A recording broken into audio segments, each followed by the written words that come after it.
జగన్మోహన్ రెడ్డి గారు కొత్త ప్రతిపాదన చేశారు రాజధాని ప్రాంతానికి. మచిలీపట్నం, విజయవాడ, గుంటూరు కలిపి మావి గన్. మీకు అందులో గన్ ఉంటే జగన్ గుర్తొస్తే గనక మీకు సొంత పేరు మీరు పెట్టుకోండి అంటూ ఒక సలహా కూడా ఇచ్చారు. ఎలా చూడాలంటారు? అమరావతి ప్రాంతాన్ని తీసేసి గతంలో చూస్తే గనక ఆయన మాట్లాడింది అమరావతి, వైజాగ్, కర్నూలు అవికాన్ తీసేసి ఇప్పుడు మావి గన్ తెచ్చారు. ఎలా చూడాలంటారు ఇదంతా? ఆయన సొంత డబ్బా అనమాట. పేరులో కూడా మళ్ళీ ఆయన పేరు వచ్చినట్టు బావి గన్ అని పెట్టుకుంటాడు. ఆయనకి అంతా ఆయన తప్పితే జనము లేకపోతే పక్కనోడు ఎవడు కనపడ్డు కదా. అది అనుకునేది ఏముంది. నిన్న ఆయన రాజకీయ సమాధి కట్టినట్టు ఏమో అనుకుంటున్నాను నేను.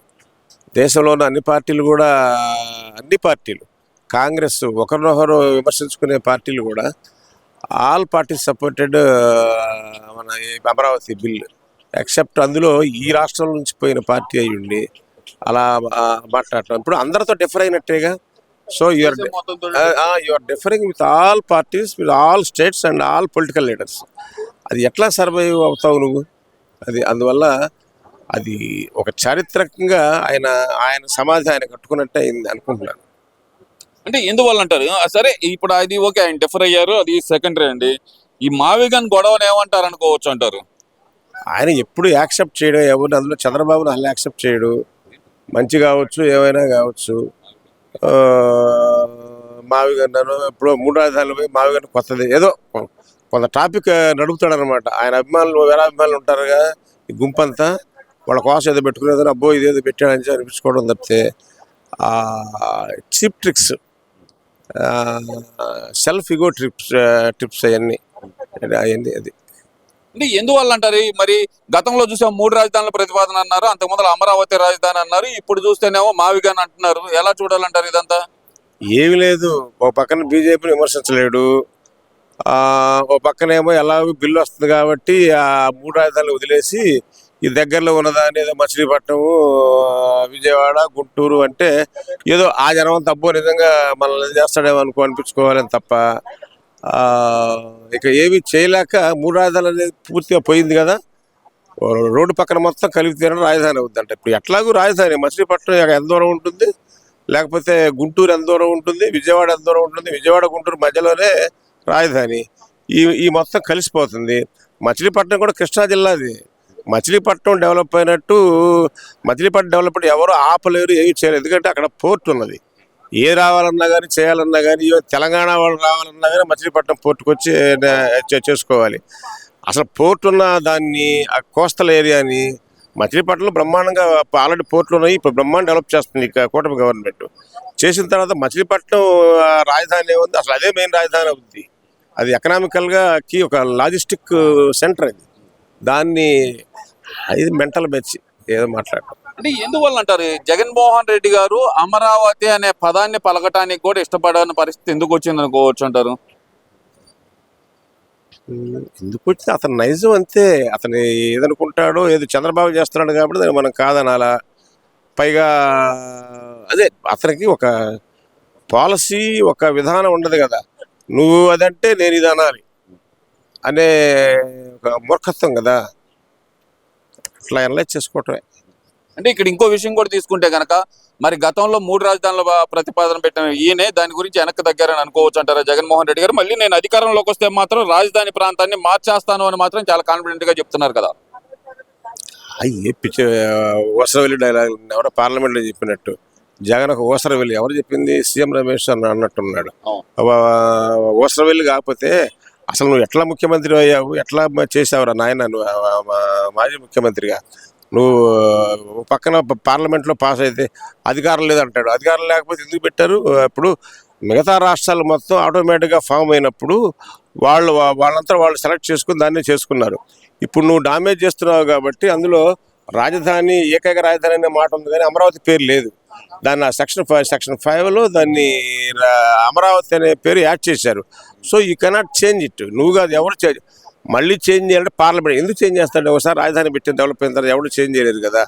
So it is a permanent capital చేయడం కోసం ఇలాంటి దరిద్రులు ఎవడో ఒకడు వస్తాడు, మళ్ళీ ఏదో అది కొత్త ఇష్యూలు తీసుకొచ్చి గోల్ చేస్తాడనే ఉద్దేశంతో సెంటర్ కూడా ఒప్పుకున్నది. సెంటర్ కూడా బాగా నిజంగా మేము అనుకున్నాం ఈ బిల్లు ఈ సెషన్స్లో అవుతుందా కాదా అనుకున్నాం, కానీ వెంటనే 28న మన అసెంబ్లీ బిల్లు పాస్ చేయటం, తర్వాత ఏమో 1-2 తారీఖుల్లో ఇది పాస్ అవటం ఎక్స్పెక్ట్ చేయలే. అని చెప్పారు కానీ వీళ్ళేమైనా మళ్ళీ పోస్ట్ పోన్ చేస్తారేమో అనుకున్నాం. కానీ చక్కగా దానికి వెంకయ్యనాయుడు గారు కూడా ముందు మాట్లాడి అందరూ అన్ని పార్టీల వాళ్ళు దాన్ని సపోర్ట్ చేసి బిల్లు పెట్టాలంటాం, వాళ్ళు పెట్టడం, వాళ్ళ చెప్పిన దాన్ని నిలబెట్టుకున్నారండి.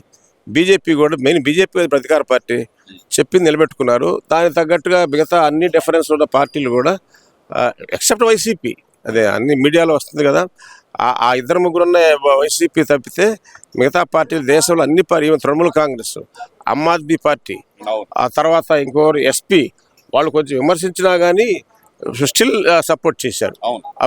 బిల్లుకు ఫరగా ఓటేశారు, మూజువాడి ఓటుతో అందరూ సపోర్ట్ చేశారు. మరి మీరు ఏకాగా అయిపోయినట్టే కదా. దేశం మొత్తం ఒక పక్కన ఉంటే మీరు ఒక పక్కన ఉన్నారు. ఇంక ఎట్లా, హౌ యూ విల్ సర్వైవ్? సరే, ఇవన్నీ కాదండి, ఒక్క మాట. జగన్మోహన్ రెడ్డి గారు చెప్తుంది ఏంటంటే గనక ఈ ప్రాంతం అనేది అభివృద్ధి చెందాలంటే 2 లక్షల కోట్లు అనేది అవసరం అవుతాయి. ఈ 2 లక్షల కోట్లు ప్రజల నెత్తిన భారం వేయటమే కదా, ఇది సెల్ఫ్ సస్టైనబుల్ ప్రాజెక్ట్ అన్నారు.